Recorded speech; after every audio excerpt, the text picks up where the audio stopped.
All right, I say we go ahead and get started. Welcome, everyone. We're so glad to have you today. This is a webinar to learn about how societies devolve into failed states, what needs to happen if we see symptoms of state collapse, and how to be prepared for counter-revolution. We're going to have two parts to our webinar today. First, KG is going to open it up for us. He's a public historian with a BA in history and theater arts from Bourgeois Trash University. Maybe some of you are familiar. Uh, he has produced theater and audiobooks for 8 years and engaged in political organizing from 2013 to 2015, is now consulting on left politics for individuals and organizations. So he'll start us off with 15 minutes. And then Adam will take over, and he is a writer and analyst who focuses on insurgencies, civil wars, and the social and political origins of mass violence. And he holds an MA in strategic studies from Johns Hopkins. So he'll talk for 10 to 15 minutes as well. And then after that, KG and Adam are going to open up to questions, and you can type any of your questions in the chat, and I will share them with them. So don't hesitate to ask any questions. That's what we're here for. And take it away, KG. All right, thank you so much. All right, so first thing I wanted to say is, so I'm going to give a quick overview of sort of what the current situation is, but I want to stress that there's a lot of things that I didn't have a chance to research or cover for this, not least of which is the Capitol Hill Autonomous Zone, or the CHAZ. We are happy to talk about it to the best of our abilities during the Q&A, but just in case anybody's wondering, I came here for the CHAZ. Where's the CHAZ? Just don't want to disappoint you. I won't be going over it during this initial presentation. All right, so let's sort of begin. So the first thing to note here, and I think everybody understands this, is that the current situation, the protest movement, this is unprecedented in US history. This is a Black-led working class movement with substantial sympathy and support across race and ethnic lines, even coming from the middle class.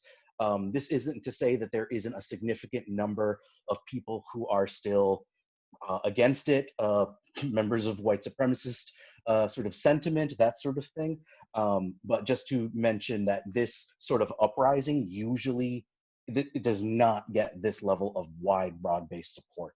I collected some data just to really drive this home. We have a situation here where a majority of the American public says that the anger that led to these protests is fully justified. That's 57%.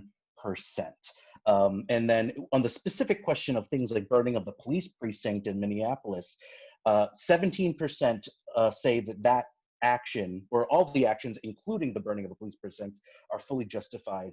But even 37% will at least acknowledge that it's partially justified. That's absolutely wild. Some of the other data I found here showing how much broad-based support there is for this movement, either completely or somewhat. A lot of that data even comes from the first week or the early part of the uprising of the movement, at a time where some of the more extreme moments of the police hadn't even yet happened. For example, all this polling data is before Trump's press conference, where he basically thinly veiled encouraged states to send in the National Guard and shoot at protesters. Even before that moment, this is the period of time when this data was collected, showing again broad-based support, even among independents, and a significant amount of Republicans and white adults. All right, here's some additional later data here from June 8th through 9th from USA Today Ipsos, showing that so there's some interesting contradictory findings in all of these polls. So I don't want to give the impression that all the polls are only saying positive things. There's definitely some contradictory stuff. But again, you look at who do you trust to promote justice and equal treatment for people of all races? 72% said the US military, and we'll talk about the military in a bit. 60% said Black Lives Matter. 56% say police and law enforcement. 52% say protesters. All the way down at the bottom, President Trump at 38%. Again, potentially contradictory data that still nonetheless suggests that there is a broad base of support for this movement. So, also want to talk a little bit about military sentiment. This is something that I think is very important to me, given my interest in the work that I do in revolutionary periods and pre-revolutionary periods of history. Military sentiment is very important to keeping any regime in power, whether it is a democratically elected regime, an authoritarian regime, or both. So in this situation, New York Times, which is not exactly a vanguard of the left, they interviewed 24 military officials, and what they were finding here was basically a lot of dissension and discontent in the both in the National Guard and in active army as well. There's this one quote here: "It's very tough to have a conversation when a soldier turns to me and they're saying, 'Hey, sir, you know, my cousin was up there yelling at me. That was my neighbor, my best friend from high school.'" There's also a lot of concern from higher up senior army leaders who were concerned that if Trump had ordered the 82nd Airborne Division into DC, that there would have been a complete and utter disaster, a calamitous outcome. And I think that could have meant any number of things, either a bloodbath or possibly even mass defections, that sort of thing. It's important also to mention that there's no, as New York Magazine reported, there's no exact way to determine how many guardsmen or active duty soldiers would be prepared to defect or refuse to carry out orders or whatnot. But there is a lot of data, or excuse me, not data, but interviews with organizations like Veterans Against the War, GI Rights Hotline, and other organizations saying that they are seeing a huge influx of queries from service members who have either been mobilized or who fear that they will be mobilized. Some have already made a decision not to deploy and not to report for duty. So I included some additional screenshots here. Oops, here we go. So let's ask the question, did the movement win? The first round, I would argue, yes. I think obviously there's still a lot of protests going and a lot of police violence. Black Americans continue to be murdered. I'm going to talk about that in a little bit. But this first initial round seems to have resulted in a huge PR disaster for police and police unions and for Donald Trump. There's unprecedented interest in discussion of police abolition in mainstream circles and in the mainstream media. Even if it's somewhat skeptical, the fact that the New York Times is printing op-eds related to the question of abolishing the police, not just reforming it, is absolutely unthinkable if you'd asked me 3 weeks ago. I dare even say that it's police reform is now a moderate position. So can we declare victory? Absolutely not. We're in a situation now where even the Democratic Party leadership is opposing defunding police. Joe Biden, most noteworthy, and opposing using that, transferring money away from police departments towards funding social programs and care workers, which is sort of the basis of police abolitionist ideas. And we'll do a webinar probably in a few weeks that will cover police abolition in more detail. Even Bernie Sanders' plan that he released, I believe it was June 3rd or so, called for increasing police pay to, quote, attract top-tier officers. We need to do the difficult work of policing. Maybe it's unfair to fixate on that one line, but in general, I find that to be actually shocking and indicative of the fact that even democratic socialists seem to be slightly to the right of the mass movement of this working class, black-led working class movement. Here's a tweet from AOC. And I'll talk about that press conference that screenshot is taken from. But basically her concern was that it wasn't representative of the fact that the NYPD has many Black, Latino, Asian American, and women in the force, which just, I feel like that is seriously missing the point. But yeah, that is something that is also noteworthy, is even the Democratic Socialists left in the Democratic Party seems to not really be quite in tune with the popular demands of this movement, even though on many other issues, they have been much closer to being understanding what the masses in this country want. All right, so what next? So this is a potentially a very exciting, but also potentially a very scary future that we're looking at. You know, I also don't want to make sure that I'm not making predictions here. That's not what historians are supposed to be doing. This is more looking at historical examples and precedent and sort of think about, you know, how can we use this, not expecting the exact same things to happen, but to anticipate what are the kinds of things we need to be ready for, right? So what's next? So the far right and the police, or both, they're both embarrassed and nervous right now. And I think something that, you know, we look at American history that we can look at as a dangerous precedent is the story of Fred Hampton and the COINTEL program. If those of you who do not know about COINTELPRO, very quickly, basically it was the counterintelligence program that the FBI put into place to basically bust the left, and particularly the civil rights movement, primarily first and foremost, was used against Black activists and Black radicals.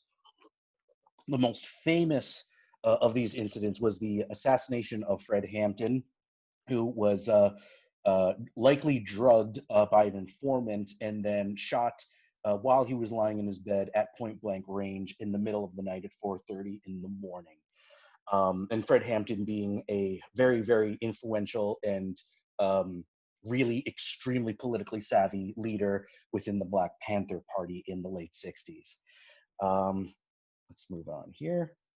More recently, now this is kind of a controversial point.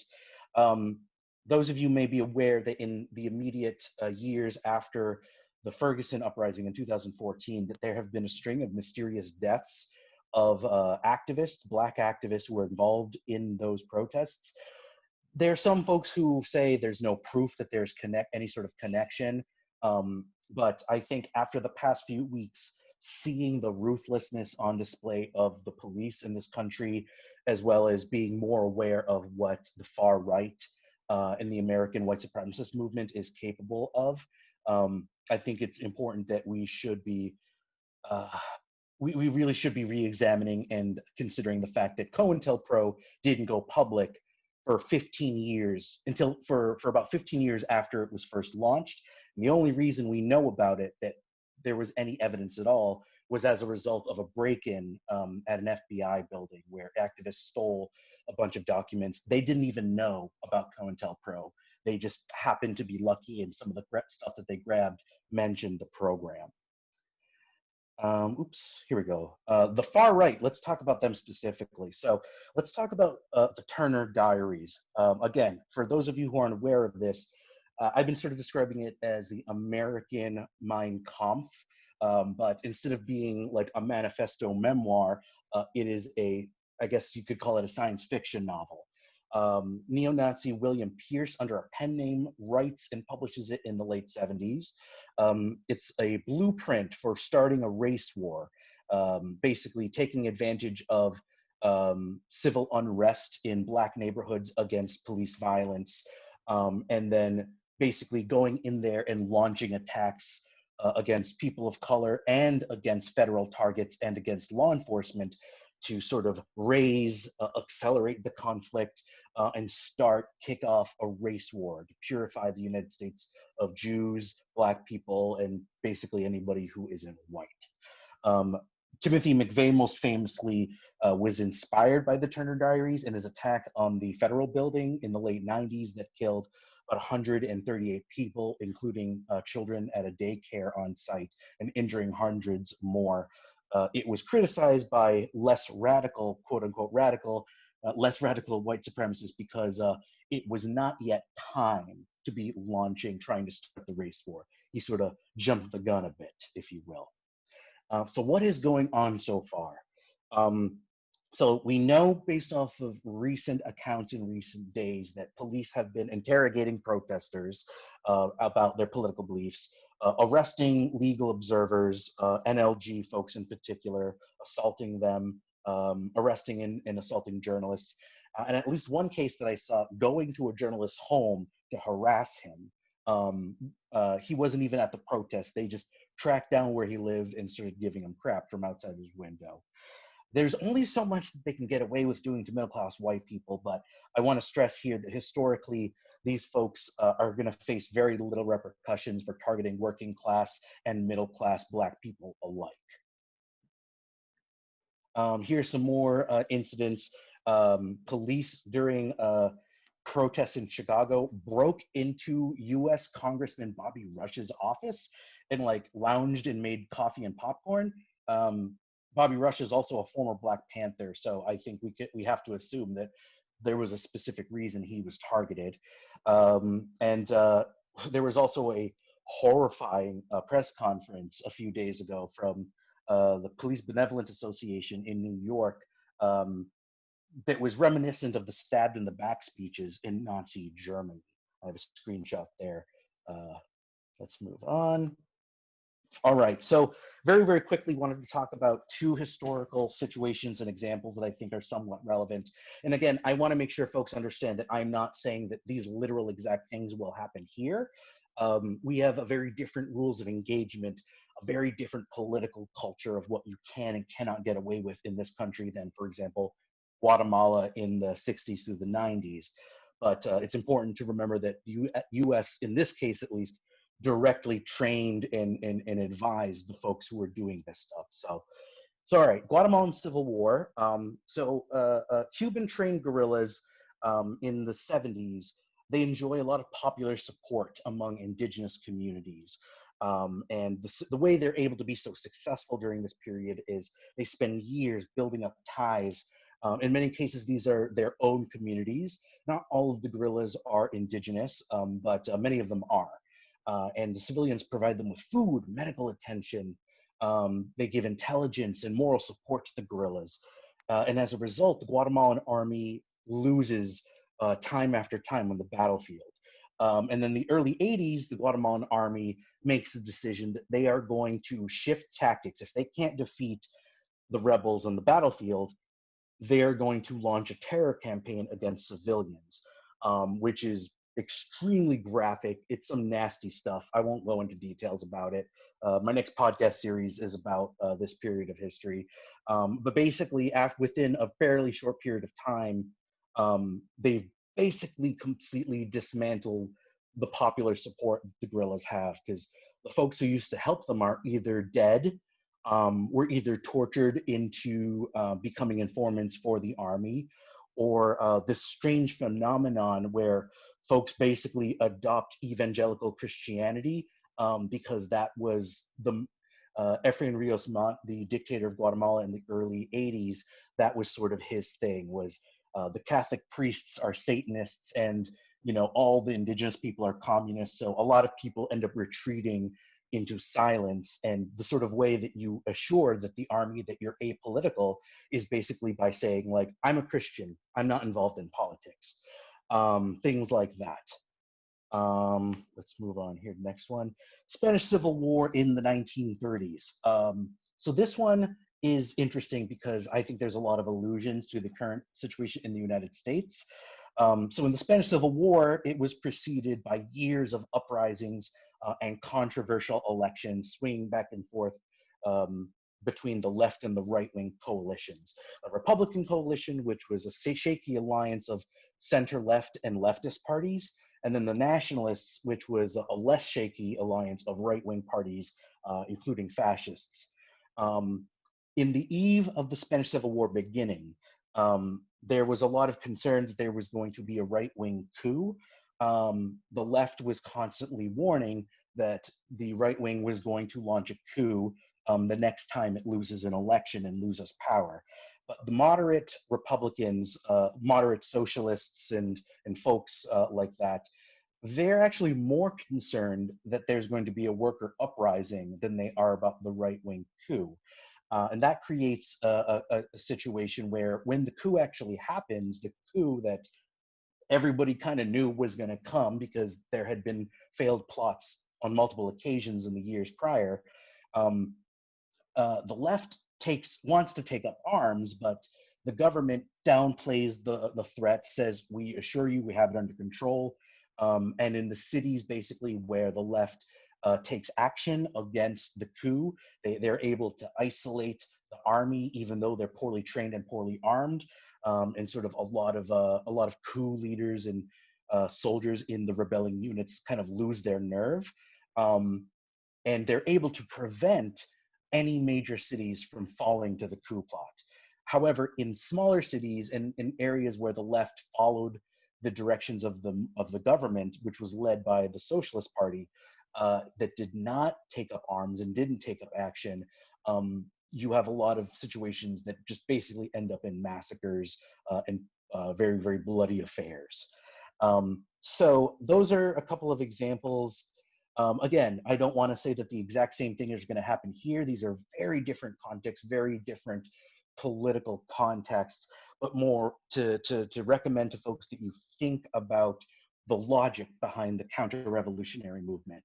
If you are dealing with a popular uprising and a popular movement that engages in militant street tactics, that has broad-based support, how do you defeat that movement? Maybe you go after its broad-based popular support, aka in this case, the Black working class and also Black middle-class people as well. And with the case of the Spanish Civil War, the question is if you're in a situation where the left is saying that the right wing is giving every indication, openly talking about things that they want to do to scuttle an election or to refuse to leave office if they lose, hint, hint, nudge, nudge.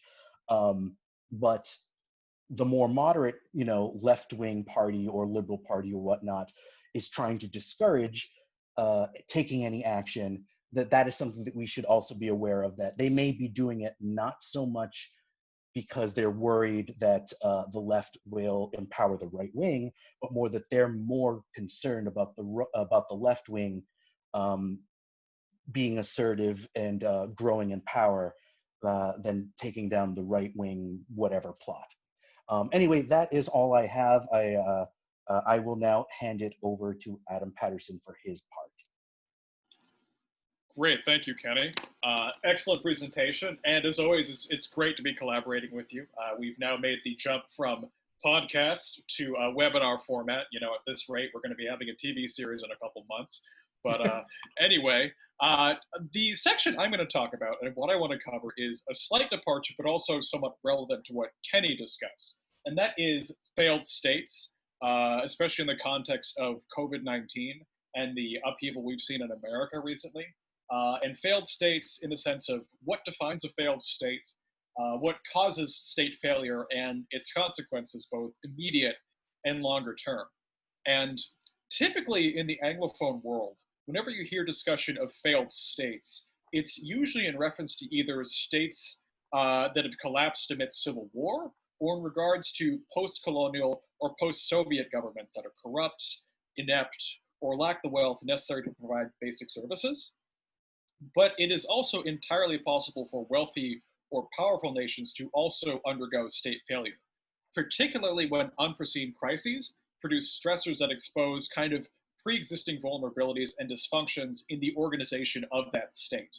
And I would argue that what we're currently experiencing amidst the COVID-19 epidemic here in the United States right now is a form of state failure, which I think has become especially noticeable in the wake of the mass state-sponsored crackdowns against the recent wave of anti-police brutality protests. And while the effectiveness of the response to the COVID-19 epidemic has varied considerably country by country, the US has shown uniquely incapable of both mobilizing an adequate public health response, as well as providing support for citizens who've lost jobs or experienced pretty intense, unexpected precarity amidst this crisis.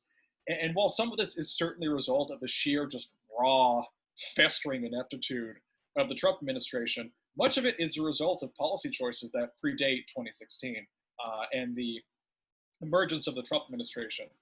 And that comes down to, in large part, because public policy in the US over the past 30 or 40 years has rested on a bipartisan program of austerity, which has been aimed very pointedly at gutting or outright ending certain public services, whether in coverage of education, food assistance, public health and medical services, or even labor protections, while reallocating a significant proportion of public finance disproportionately towards both foreign military adventurism, think of Iraq and Afghanistan, as well as more covert or implicit operations in Libya and Syria and the like, but also building up a militarized police and homeland security apparatus.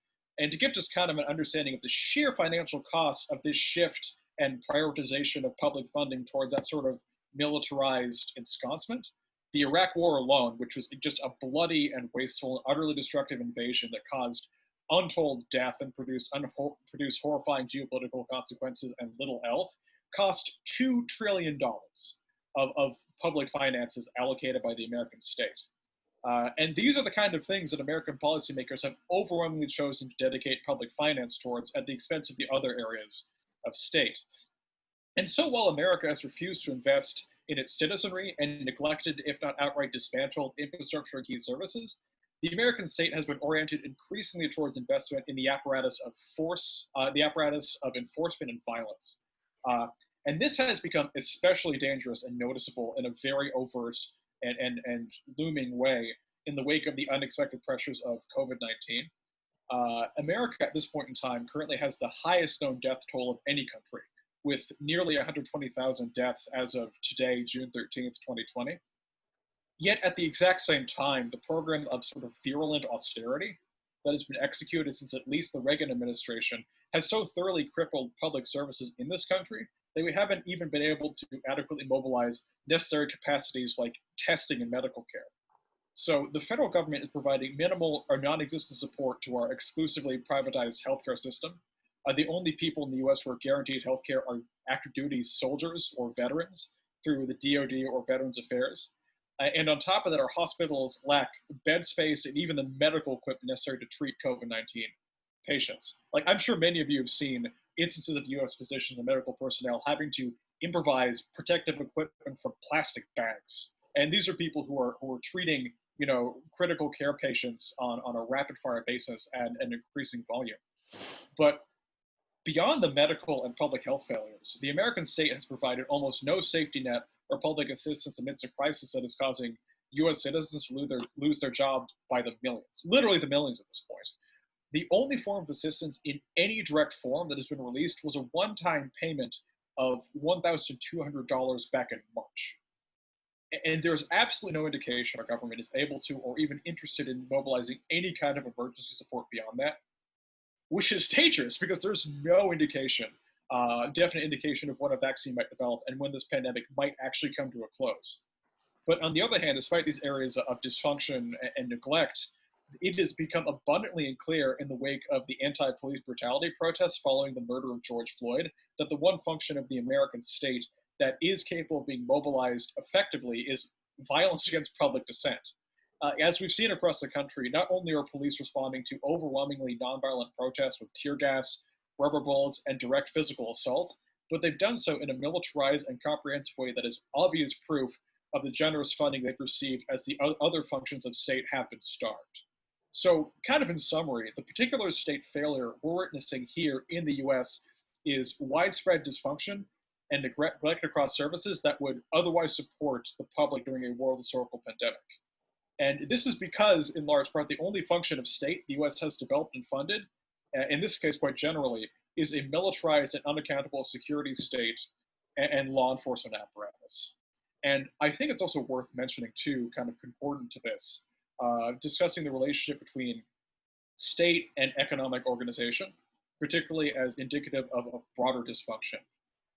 At this point in time, many core services that would have been managed by the state with the intent of serving public good have been either eliminated or privatized here in the US, which is one of the main reasons America has entered this sort of oligarchic phase in its history, where the owners of capital have become disproportionately wealthy while increasing numbers of Americans have been left destitute. This is primarily because basic services such as healthcare and education, for example, have been transformed into profit-driven enterprises designed to basically extract as much money as possible from the American citizenry. And it's why increasing numbers of Americans are burdened by crippling medical and education debt, which I'm sure some of us, if not all of us on this call, have dealt with at some point. And that is particularly destabilizing when you throw that atop a crisis of this scope, what we're dealing with right now. And kind of contingent to this as well is that another wrinkle to what we're seeing is that we're watching the implementation in a very pointed way of what's oftentimes referred to as disaster capitalism, which is instances where the owners of capital, especially those with overwhelming or near monopolistic control of supply chains and industry, profit off the desperation and instability of a crisis. The most prominent case, and you can probably imagine where this is going even before I say it, but the most prominent case we're seeing right now is with Amazon.com. Because like as many local businesses and suppliers have shut down amidst the COVID-19 pandemic, Amazon has just immediately sucked up their market share, as Americans are often left with little choice but to rely on Amazon to provide necessary goods. And this has resulted in such a monopolistic shift in the control of supply and distribution that Jeff Bezos has become the world's first trillionaire amidst a pandemic. So when economic and structural collapse leads somehow to the rich only getting richer, that is a surefire indication of so many broader areas of contingent dysfunction. And as almost like an inverse to that, something that I think is worth pointing out too, is that in many cases of looting amidst recent protests, what American citizens are taking from big chain stores and pharmacies like Walmart and CVS are not oftentimes luxury goods, but food and basic necessities and medicine and medical supplies like insulin they quite literally can't afford.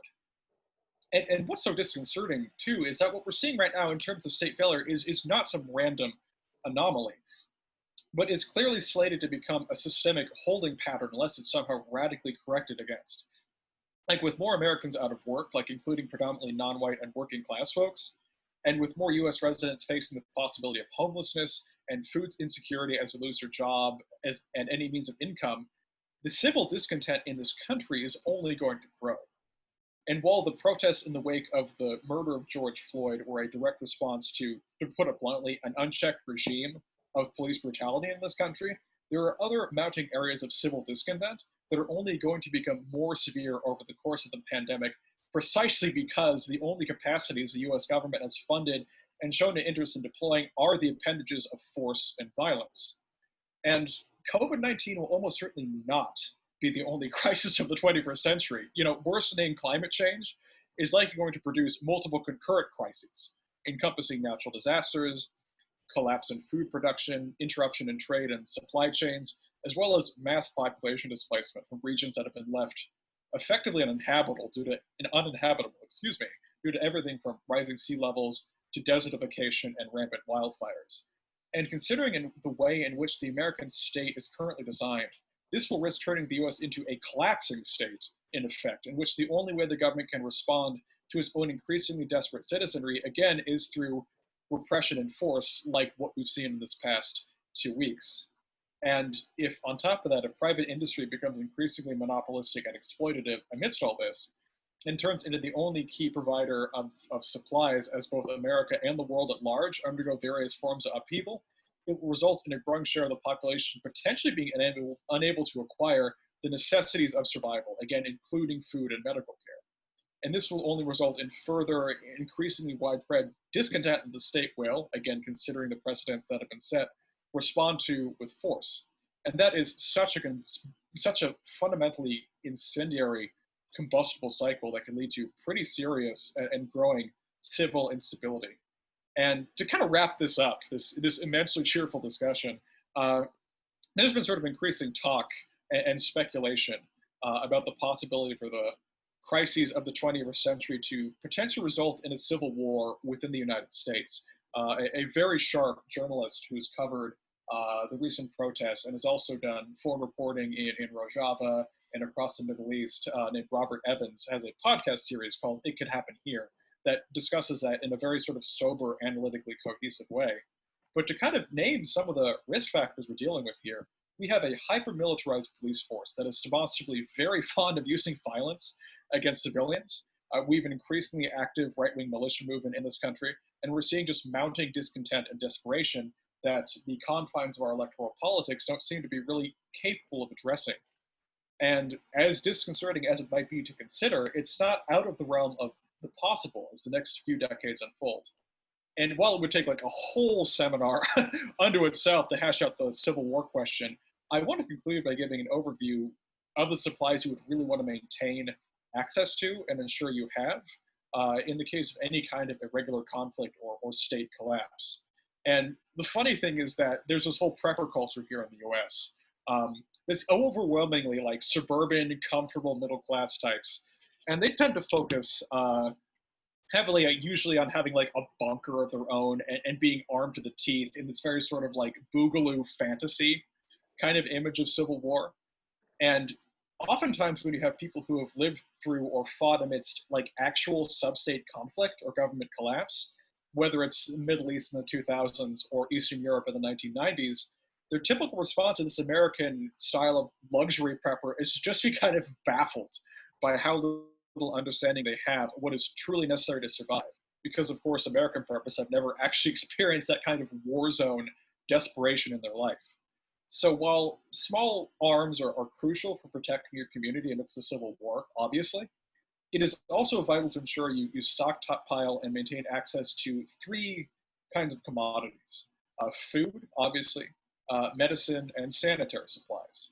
And in terms of food, it is important to focus on non-perishable goods that can be stockpiled in anticipation of shortage. And this usually includes grains of various kinds, rice, beans, lentils, as well as canned goods that don't really need to be refrigerated and can stay fresh for months at a time. Basic medical supplies are another necessity. It will be important to pay attention to.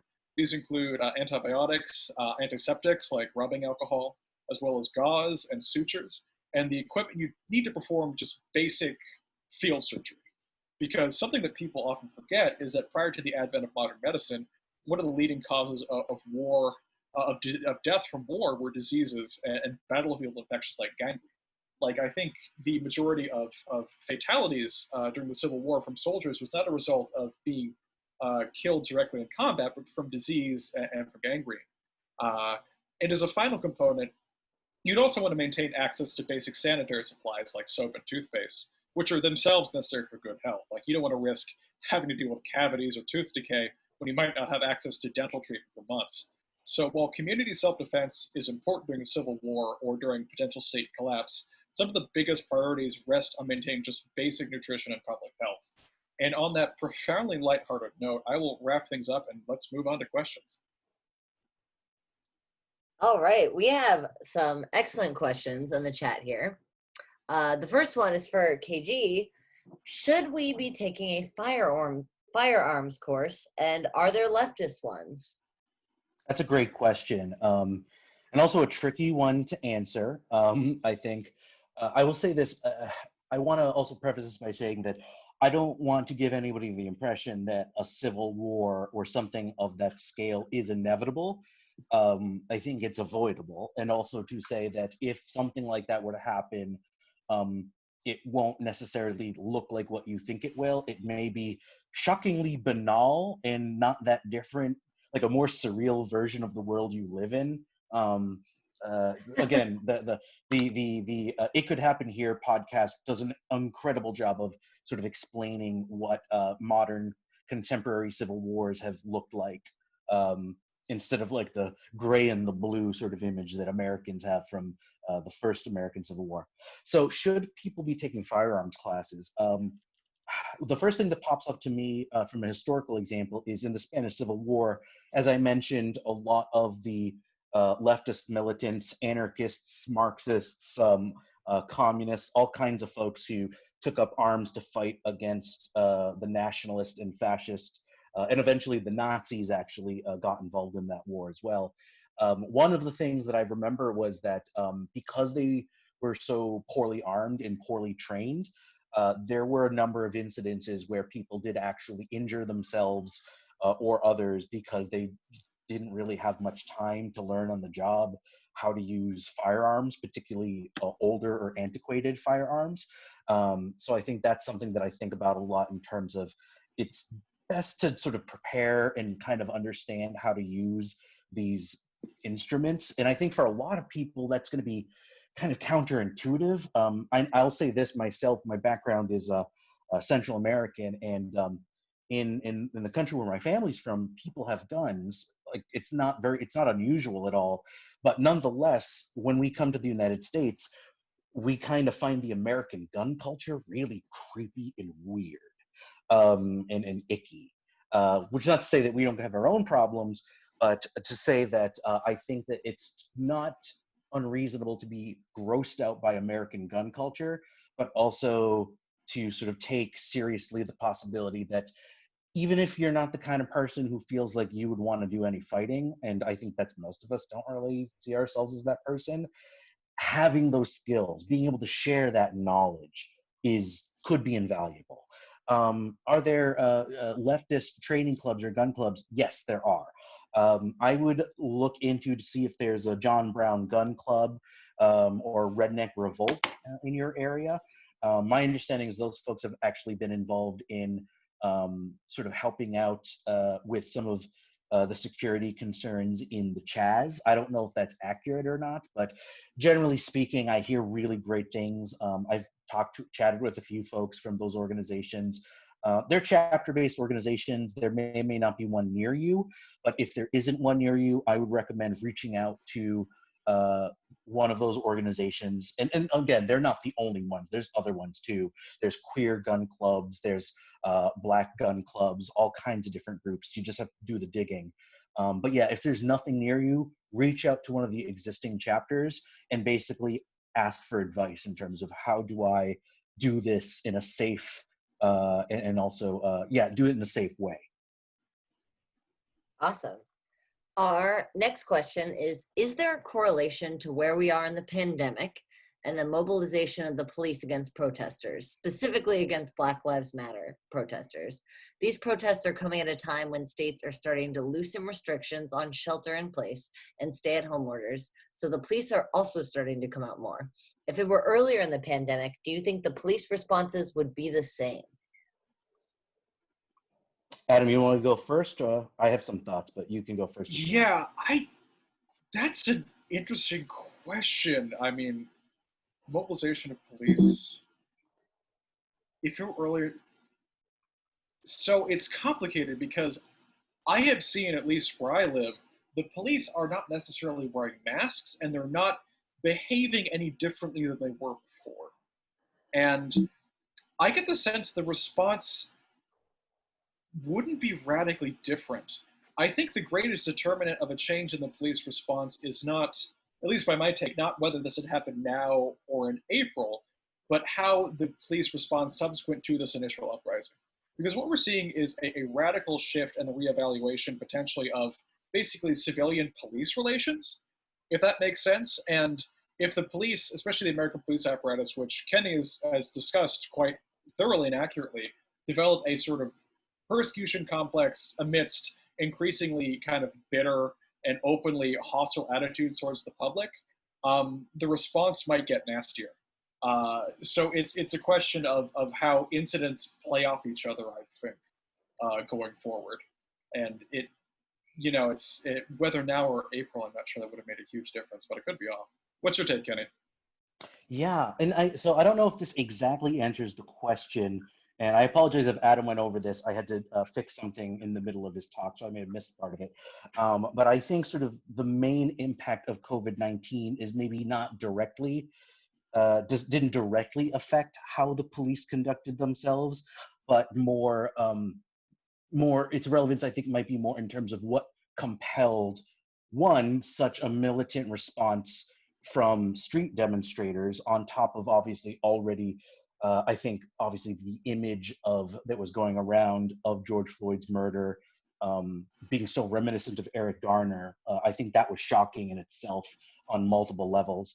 But I think the other thing was that, for the months leading up to that video being released and these demonstrations beginning, Americans have been seeing on screen, either on TV or on Twitter or whatnot, images that they've never seen before in this country, at least not in their living memory. body bags, mass graves, news stories about people who had to take jobs, part-time jobs, working on Randall's Island, burying the bodies, and things that are just absolutely ghastly and psychologically. I mean, they're the kind of things you normally don't see unless there already is a civil war, but we saw it for a very different reason. But I think ultimately that sort of psychologically put a lot of Americans in a place where I just think they were just at their wits' end. And then I think the other aspect to that is also that the fact that as the the quote unquote economy is reopening, most of the people who have borne the brunt of this epidemic have been Black, and also other people of color, but particularly Black working class people who are the ones who are put into the greatest line of danger, not only as nurses or first responders, but also as grocery store workers, and working in other sort of service-based work, and sort of being and in my quite frankly opinion, I think what's been going on over the last few months with COVID-19, I would argue would meet definitions of genocide as far as complete and utter negligence, and allowing something that you could blame on natural disease or whatever, but in which there are human decisions, political decisions that were made that makes it such that not only are there vastly more people dying than there need to be, but it's being so concentrated on Black and brown people, but also, again, working class people at large. So I think that might account for the fact that you even have a significant amount of white people who are part of this movement, is that the brunt is being borne by Black people in particular, but this in many ways has affected so many more people than most other crises would have. Yeah, I just jump in to say for a second the interesting question of crises that have predominantly been harmful to non-white and working class people in this country, especially Black Americans, suddenly sort of like having the potential to harm or impact more affluent white Americans. The protests are sort of a similar interesting parallel to that, because previously police and state violence has been targeted overwhelmingly against, again, working class Black Americans, especially working class Black men. But if you see the sort of the response of the police to protests, their violence has been rather indiscriminate. So even like folks that I know, like more middle or even more affluent white people who've attended these protests, are watching police violence firsthand, and that's going to have a pretty radicalizing impact on a lot of folks. Mm-hmm. All right, our next question is, many of the demands I've seen have required long-term or whole-scale reworkings of the entire societal and governmental structure of the country, which obviously, even if worked on, would take quite a long time. So, since the federal government is currently deeply incompetent, what specific actions do you both think municipal or state governments could immediately take to make the most significant positive reform to help answer the demands of the protesters? Hashtag, where's the Chaz? I'll start with this one real quick. If I understand the question correctly, I think I would say that pressuring, to whatever abilities you are able to, pressuring local and state governments to adopt a police abolitionist platform and position. And again, we're going to do a webinar in probably about 3 weeks, details pending, to go further into detail what that means. But both in terms of the obvious question of, making Black people's lives not a living hell when they're dealing with with police and whatnot, but also on another level, reducing the power of, in my opinion, police unions in particular, not just police departments, but their unions, which are probably the closest thing we have to organized fascist gangs and fascist parties in this country. Obviously, we have a fascist in the White House in many ways, and many Republicans are basically proto-fascists in many respects. But it's in many ways there's a certain amount of, they're still bound by a lot of political norms and whatever checks and balances. To some extent, that stuff still matters here somewhat. But the police, I consider to be the closest thing we have to, this may be controversial, but I think it's the closest thing we have in this country to a brown shirt or black shirt, or, you know, the fascist gang of classic fascism in your 20s and your 30s,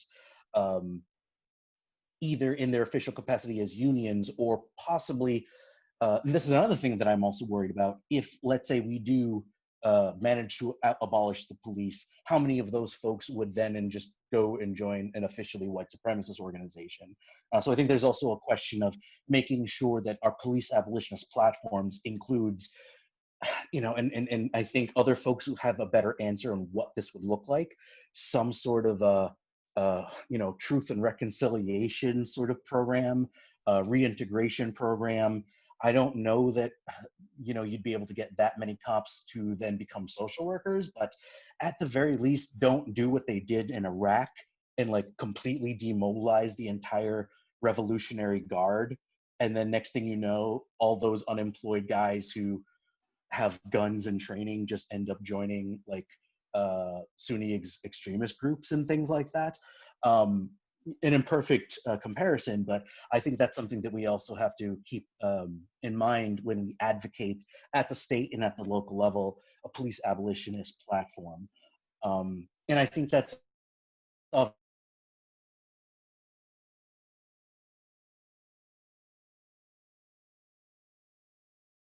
months and years.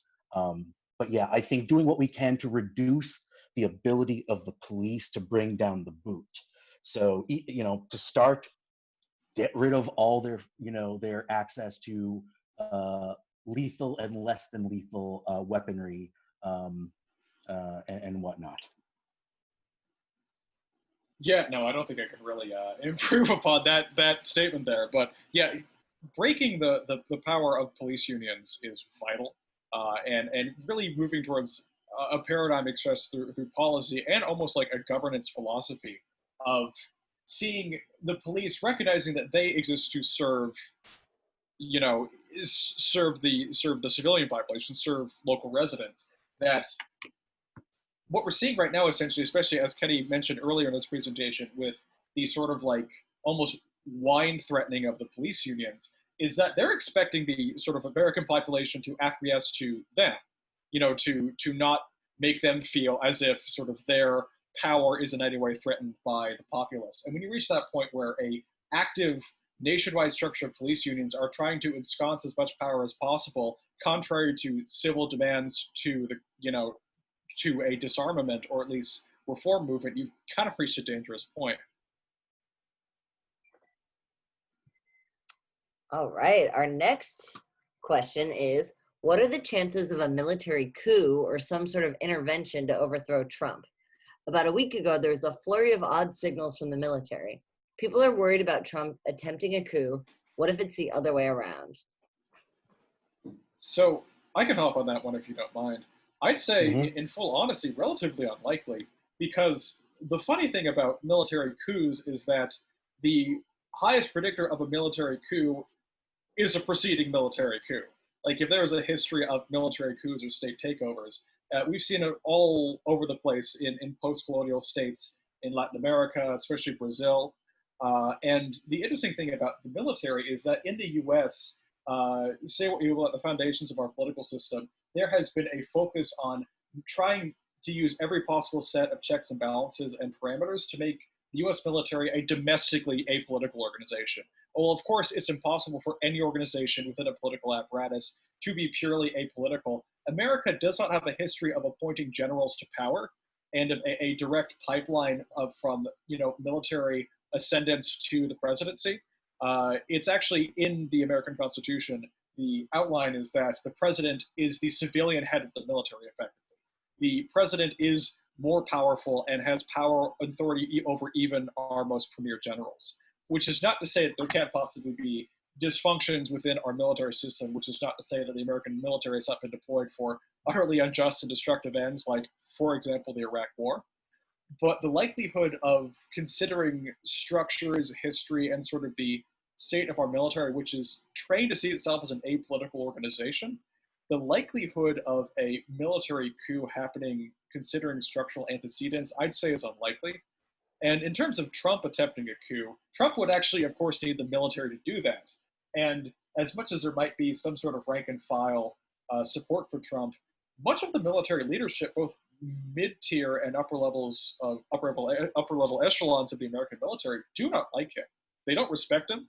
They think he's, inept. They don't like the fact that he insults veterans. Like, there are, as much varied opinions as there might be about, for example, John McCain. He is seen as a respected figure in the U.S. military because of sort of the whole experience. For example, he was captured POW for 4 years, didn't choose to be turned back over when he had a chance to, et cetera. That scene is very admirable. Trump insulting someone like that, who has that whole mythology around them, is a terrible look that doesn't work in his favor.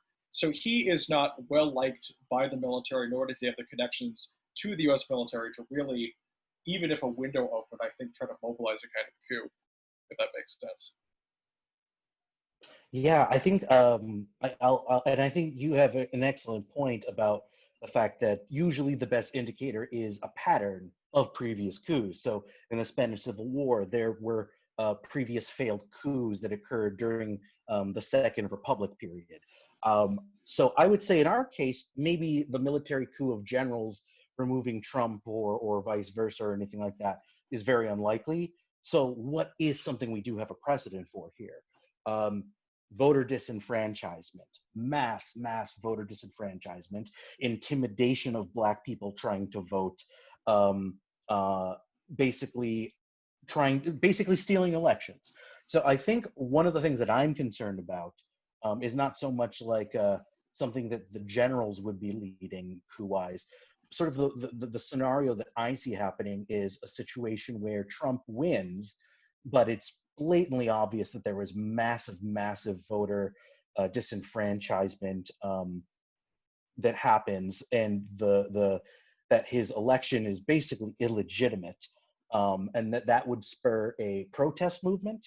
And now that Americans have learned that you can burn down in a police station and still end up having popular support, that period of time could be incredibly belligerent and violent, and lead to a situation where actually, if anything, what I see happening in that situation is that Trump would give orders for live fire to be used by American service members on protesters, and that if that happens, that people in the U.S. military, I think a lot of them are going to defect. And what would that look like? I mean, and that's something that I don't know that we have a whole lot of examples of that happening, certainly recently in American history. I can't speak to that, but based on a lot of the news stories and even this incredible video that I saw that was on Twitter of protesters chanting, I believe he was a DC guardsman, I'm not sure though, a Black soldier, and the protesters are chanting, "I'm Black and I'm proud. I'm Black and I'm proud." And the soldier who was Black is clearly uncomfortable. He's having trouble focusing. He's kind of looking around nervously, and you can see him mouthing just slightly along with the chant. Images like that tell me, well, a military coup from the top against Trump, very unlikely. But if at some point there's another upsurge in uprising, in street militancy against the police, and then eventually National Guard, and eventually, God forbid, active U.S. military, U.S. Army, in that situation, I wouldn't be surprised if you saw a situation where there were significant defections. And those situations are hard to control. Things go crazy when you either a regime falls or a civil war begins in those situations. What a great segue, KG. If the U.S. did descend into civil war, is there a modern conflict that's comparable to how this could play out? Yeah, did somebody send out the bat signal? I'll take that one. In terms of, the parallel I suggest, or the modern conflict with potential analogs, is potentially the Syrian Civil War, if we're talking recent ones. And I'm saying this not just because that's the conflict I have the most understanding of and I've spent the most time researching and trying to come to terms with, but in terms of the Syrian Civil War, some of the parallels that are comparable in terms of how it might play out rest in kind of the initial phases, because the Syrian Civil War was incredibly regionally fragmented. Like, it was not a civil war where there was sort of an equal distribution of violence and tension and conflict or even state collapse. It was a case where there were multiple different fronts and parts of the conflict where there was effectively no fighting.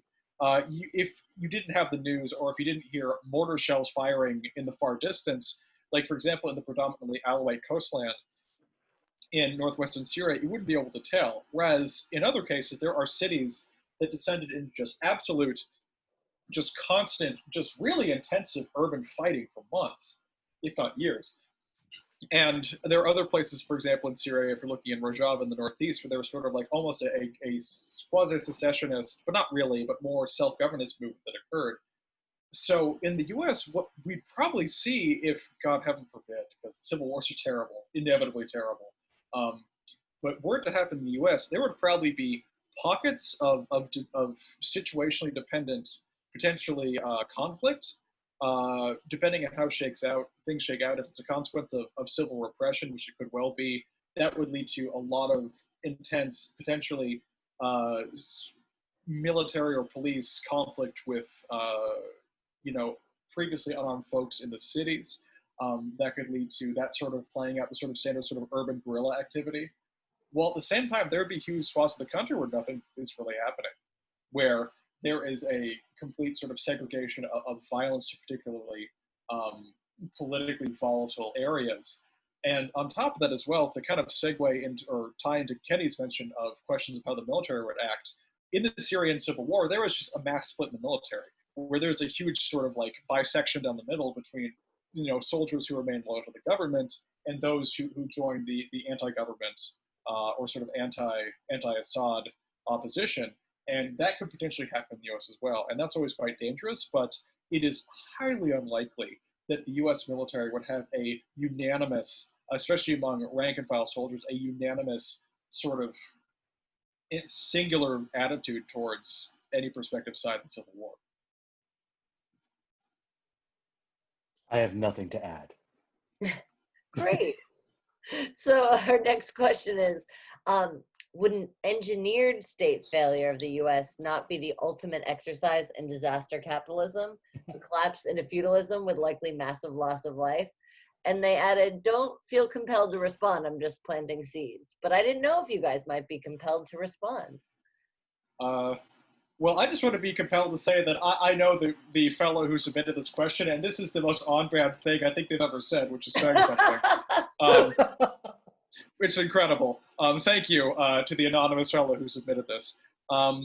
That's an interesting kind of abstractor. Would an engineered state failure of the U.S. not be the ultimate exercise in disaster capitalism? So it's a question of, like, when you mention engineered, it brings to mind like a deliberate project of an almost like broad conspiratorial. Sorry, can we also quickly just explain to folks who might not know what disaster capitalism refers to?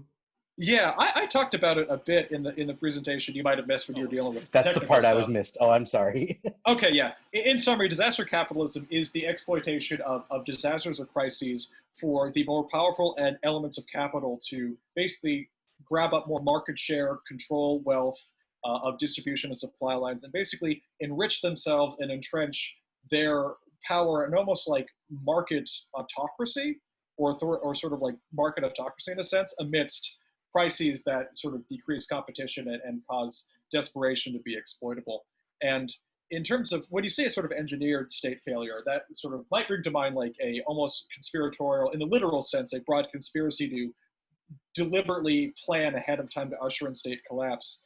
And what could well happen is it would almost happen quasi unintentionally, but as part of like an accelerating process where a sort of, as you mentioned, almost like a corporate feudalism might be the result. And it's not impossible as an accelerating process, because as we're seeing right now, not only did Jeff Bezos become literally the world's first trillionaire amidst a looming economic depression and increasing precarity for like 99% of this country, But Amazon is also one of the only companies that is undergoing a mass hiring spree amidst COVID-19 when so many other companies are cutting jobs. So what's happening is not only are like other sort of businesses and broader elements of the markets no longer able to sustain themselves, and so Amazon just sucks that up within their market share, and part of their distribution network becomes more powerful, but also people who would have lost jobs as well now become Amazon basically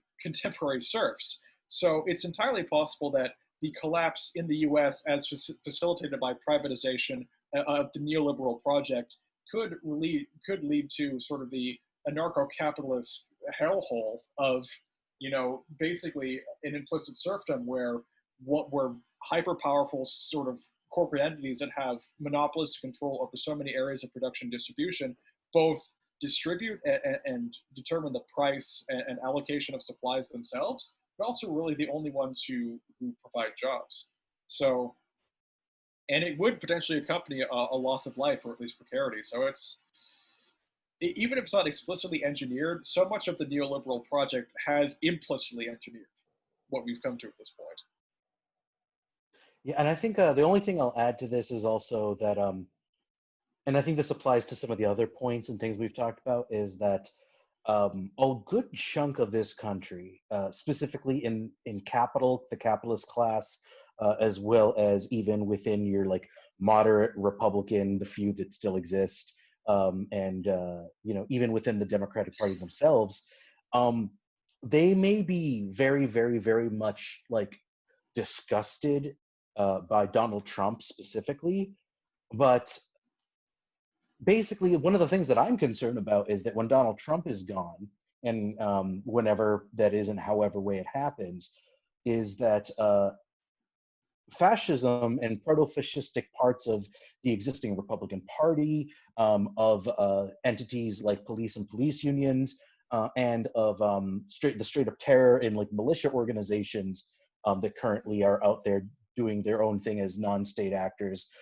they're going to still be around. Many of those entities were doing what they were doing, maybe not as actively, not as openly before Donald Trump, with relatively little concern. So I think one of the things we have to keep in mind is that I think right now there's an interesting open window where a lot of segments of society that have control over things like supply chains or mainstream media or whatnot, they may be on relatively sympathetic to what we want as a movement right now, but that is not necessarily guaranteed to be the case when Donald Trump is out of the picture, and then you have like a more respectable right wing, quote unquote respectable, advocating slightly less worse policies, but doing it under a veneer of respectability, in a way that I think they were getting away with before Donald Trump came around.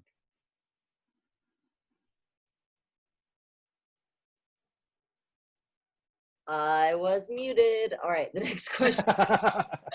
If the US did descend into civil war, what foreign influences, countries or non-state actors, would be most likely to attempt to interfere, and for what purposes? I know this is very dependent on the details, but nevertheless.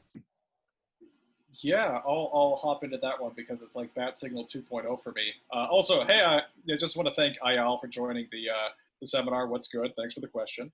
But in terms of proxy influence and foreign meddling in the U.S. in the, again, case, God forbid, of a civil war, the purpose of it and the likeliness for the interference would be, unlike the sort of kind of meddling that superpowers do in sort of what you would condescendingly call peripheral countries or sort of smaller states or post-colonial territories for the sake of trying to have some sort of influence there. What the world will be dealing with if the U.S. ascended into civil war is what had long time been a superpower and hegemon, basically descending into a state of instability that they could potentially, they'd probably be very wary about entering into, but would nevertheless have also a particularly intense and serious investment in interfering with that to basically have as much political leverage when the war comes to a close. Because whenever any nation state interferes in a civil war, no matter how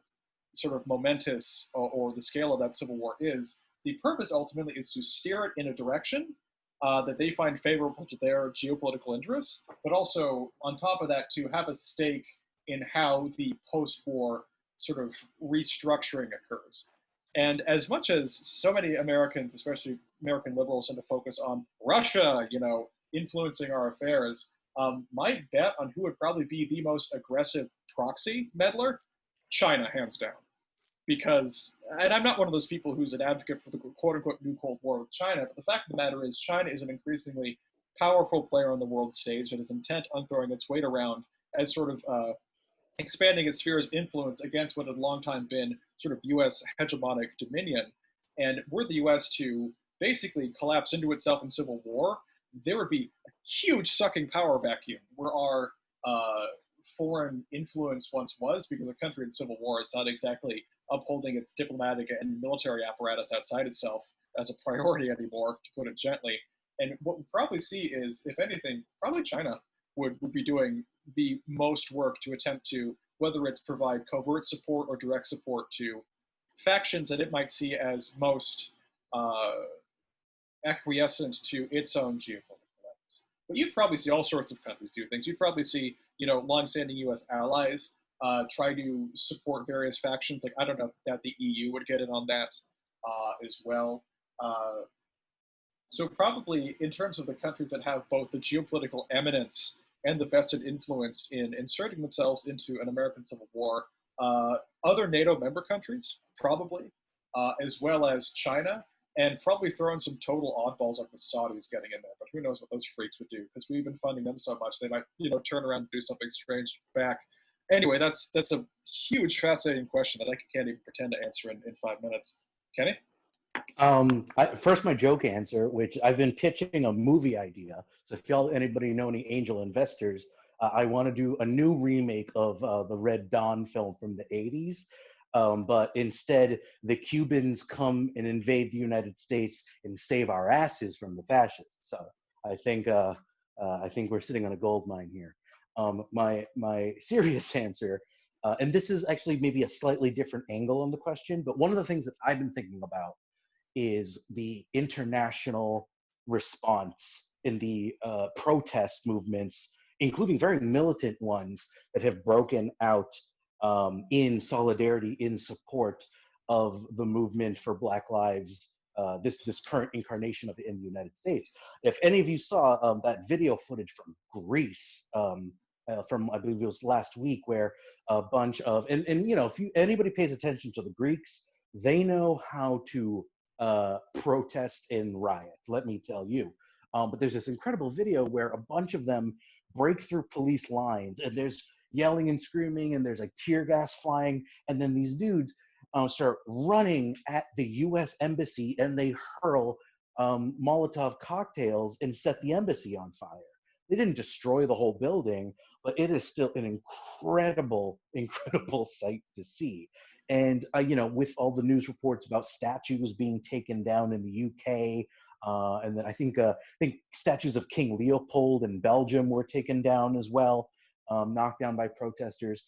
I think one of the things that would also be worth looking into is not only what state actors and governments might try to do to influence events in the United States, but also subsequently also how the left and how the oppressed peoples of the world, this is where I'm going to start sounding a little Marxist here, hope you'll forgive me, maybe looking at the United States and sort of being like, okay, well, maybe Germany didn't go communist in like the early part of the 20th century, like all those Marxists were hoping, but maybe the United States will sort of lead towards some sort of, I don't know, new sort of moment for the rest of the world. And I think it's important to remember, this maybe sounds like a little utopian, but also like the United States overthrew a lot of countries and destroyed a lot of countries' left wings, destroyed participated in a lot of genocides of indigenous peoples and all over the world. There's a lot of people right now who are paying very close attention to the United States protest movement and seeing things that whether or not they ever thought the Americans ever had it in them, they know for sure now that the Americans actually can defeat and deal a blow on the street against the police and against the right wing. So I think that's something that also that might be worth considering what that, what that might look like. Sweet. So we are about to wrap up, but the next question's really delightful, and I'm wondering if we can address it. How do you feel about Oh, of course. Yeah. I think we can Okay. take even a couple more. I'm willing to Great. stay on a little longer. Oh, then great. We only have 2 more, so let's do it. So the next question is, do you have a Civil War playlist in case of revolution, and how much of NWA's Straight Outta Compton is on it? Tell us some of your favorite tracks. I mean, boy. So, I mean, I'm the kind of person who listens to like Spanish Civil War songs for fun because it like gets me jazzed and shit. I mean, it's a sad history. The Republicans lost, but some of that music is actually really inspiring. Obviously, NWA is just generally going to be on my soundtrack, but I don't want to like say the name of this song, but a different band has a song.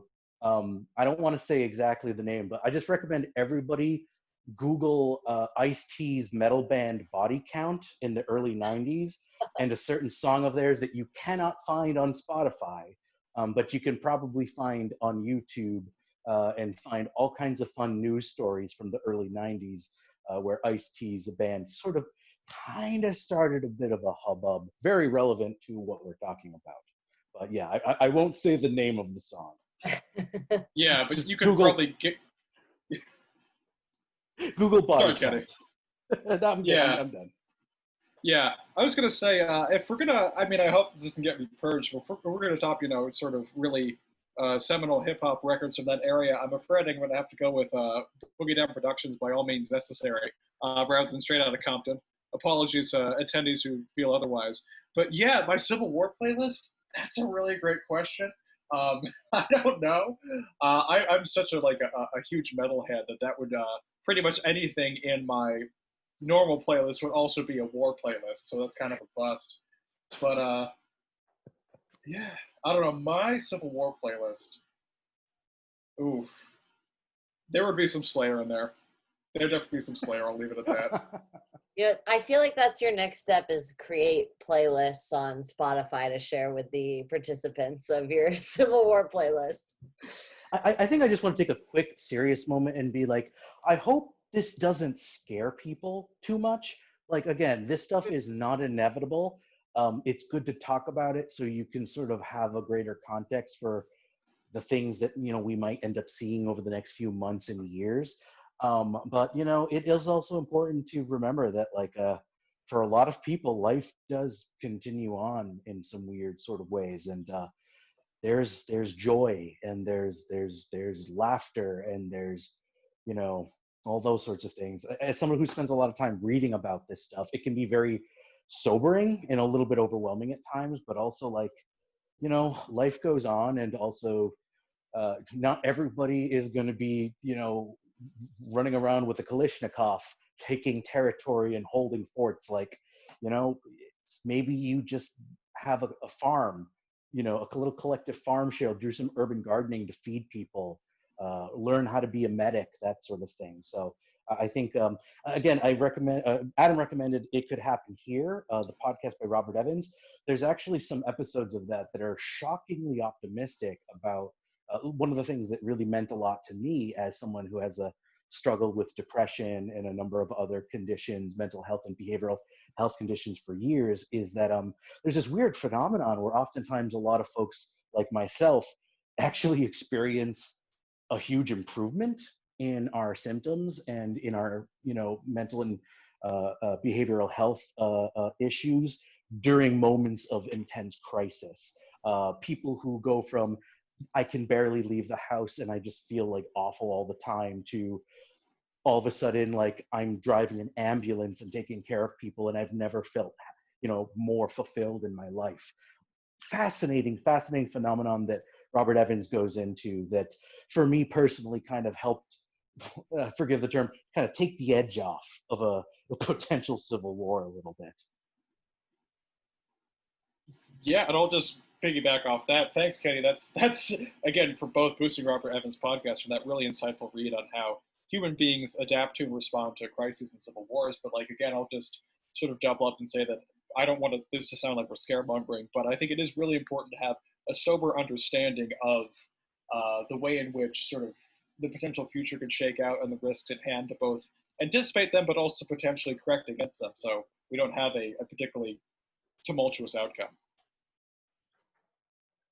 All right, we have one last question. How likely do you guys think is a mass firing of flag officers? The junior officer ranks are, in my experience, full of notoriously proto-fascist people. Ooh. Yeah. So that kind of my take on that is that sort of ties back to the earlier question about the possibility of a coup, and are we going to see a military coup in the U.S.? And I'd say sort of a mass firing of flag officers or mid-level officers, I'd say is unlikely because the U.S. military is a continuous entity. While oftentimes, again, in other states, especially states that have seen, governmental overthrows or successive coups, there's a tendency for administrations or regimes, or however you define them, to see like entire militaries cleared out or let go after a succession or change of power. Like for example, in Turkey, Recep Erdogan has purged or kicked out like huge swaths of the military who we saw as unloyal to himself. That never happens in the U.S. The military is here as a continuous institution. So unless there was just some like radical, unprecedented change across the entirety of the military structure here that would, I think, be unlikely to implement, we're not going to see effectively purges or mass firings. Yeah, I don't know that I can add much to that other than like a sort of historical example that pops to mind that I don't know if this is helpful or not is in the Russian Revolution, where because that was preceded by World War One, which you may know a few things about, and in the Russian military, junior officers tended to be very conservative. They tended to be of some sort of noble background, and enlisted men were not. They were peasants, and it was a very hierarchical. A lot of those sort of labor, nobility and former serf relations carried over into the military. But because of World War One and how fucking atrociously violent it was, by the time you got to the period of time when the Tsar was on his last days as the Tsar, as the monarch, by that point, a lot of that class of junior officers from the noble background, a lot of them were dead, had been killed already during the war, and replaced by former non-commissioned officers, enlisted men who were peasants by their background, who were, because of necessity, promoted into these mid-level junior officer, whatever, positions of authority and responsibility, who were able to very effectively steer how the role of soldiers, which were decisive in terms of toppling the Tsar, and also how much of the rest of the revolutionary process played out. So I think it's a great question, and one that I don't really have much of an answer for. I think Adam has some clues and ideas. I think the only thing maybe I could add is, I think the experiences of the war on terror, quote unquote, in Iraq and Afghanistan and all these other things has definitely for a lot of enlisted men in branches of the U.S. Military has made them extremely discontented and very jaded about their experiences, about what they thought they were signing up for and the way that they saw people treated. And that's something that I actually would be fascinated to hear what more, mid-level folks, what their experiences have been, if those folks are going to lean a little bit more conservative, or if there has also been some radicalizing effects there. I think it's very hard to tell.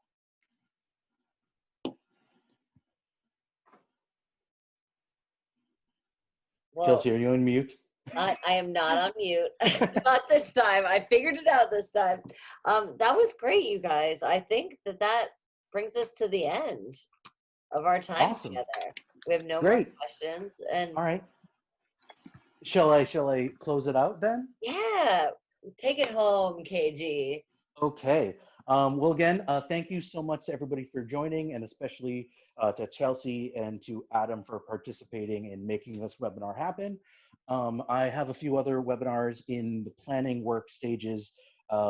This has all been very ad hoc because we didn't realize we were going to be having this massive national uprising until 2 weeks ago or so.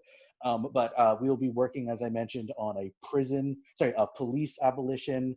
I guess prison abolition will probably be related as well, but specifically on police abolition and restorative justice, working on nailing down a panelist and a date for that, but probably I'm thinking in about 3 weeks so we can really prepare something really good.